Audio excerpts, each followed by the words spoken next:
Hey guys, welcome back to another video review of the brand new LIl Uzi Vert album, Pink Tape. LIl Uzi, rapper, is back with their very highly anticipated album, Pink Tape, an album that has been hyped up for I think years now. So going into this one, I wasn't necessarily that excited, especially considering how long this thing is. It is 23 tracks, just counting the main album, over an hour long. And the only single that we got from this thing, Just Wanna Rock, I also was not a fan of. It's just not my thing, I guess. But going into the actual album itself, Pink Tape, let's just look at the highlights because I think there are a handful of very, very high highlights, some of my favorite Lil Uzi tracks to date. We have the opener, Flooded the Face, which builds this super fucking cool atmosphere. I love what Uzi is doing on the vocals. This whole track is just a great opener. We have the next track, Suicide Doors, which is actually produced by Arca. And goddamn, the beat is fucking incredible. Pretty standard for Arca at this point though, I guess. And I'm usually not a big fan of the rage genre, but Uzi does a great job of just bringing a shit ton of energy to this track. It is very hype.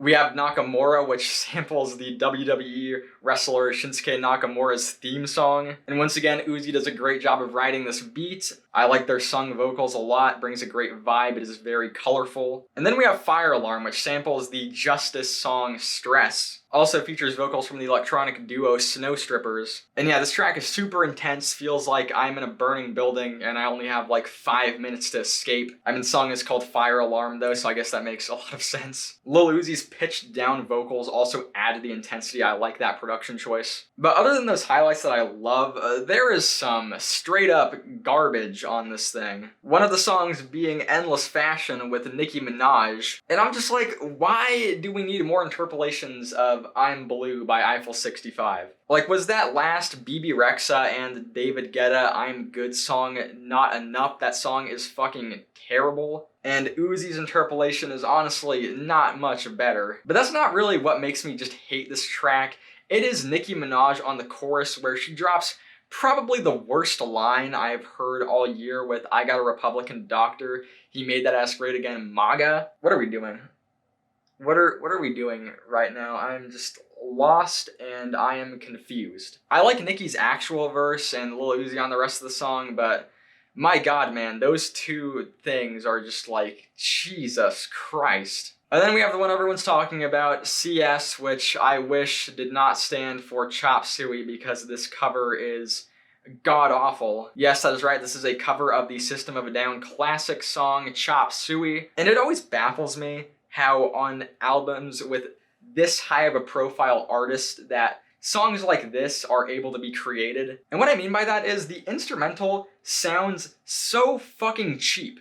Who made this instrumental? It sounds like someone just took the stems from the original track and just threw Uzi's vocals on top of them. And then also mixed it terribly because the instrumental is super quiet on the track. Like, I'm assuming Lil Uzi has a massive team around them. Like, they couldn't have gotten an actual band to recreate the instrumental. Like, Bring Me the Horizon is literally on this album. You couldn't have asked them for help. So yeah, the instrumental is super fucking thin, sounds extremely cheap. And yeah, Lil Uzi's vocals do not make the track better whatsoever. Chop Suey is a song where the vocal performance is part of how great it is, and it is extremely noticeable how terrible vocals can just completely ruin the song. Because Uzi does not have a very strong voice. The vocals on Chop Suey are very dominant, very oppressive. And yeah, Uzi does not capture that vibe whatsoever. The auto-tuned bits are also really out of place and they sound like shit over the instrumental. It's just not a good cover at all. And as far as the rest of the album goes, there really weren't any moments where I was like,